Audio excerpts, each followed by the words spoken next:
म्हणते तुमचे 1,500 रुपये नाकातल्या नतीला तरी पुरतील का हो? सांगा बरं पुरतील का? हा? आणि सोनं काय भाव केलं हो?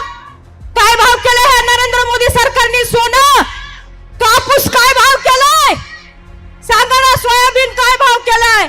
अहो तेल सोयाबीनचा 68 रुपयाला येत होतं, किती झालं? स्कूटी तुमची किती रुपयाला येत होती, आता किती झाली?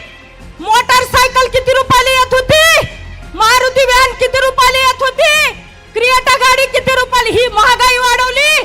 त्यामुळे अशोक बापूच्या सभेच्या माध्यमातून माझी या 3 तिगाडी काम बिगाडी सरकारला विनंती आहे, आणायचीच असेल तर ईडी योजना आणा, आणायचीच असेल तर भ्रष्टाचारी योजना आणा, आणायचीच असेल तर लाडकी सत्ता योजना आणा, आणायचीच असेल तर लाडकी खुर्ची योजना आणा. आणि आणायचीच तुम्हाला लयच काळजी वाटत असेल आपल्या महाराष्ट्राची तर लाडकी महागाई योजना आणली तरी चालेल. किती महागाई झाली सांगा बरं तुम्ही? किती झाली? साधं बांगड्या भरायला जायचं म्हणलं तरी 1000 रुपये लागतात का नाही सांगा बरं? सभेला यायला सुद्धा पैसेच लागतात की, आणि हे म्हणते 1,500 रुपये दिले.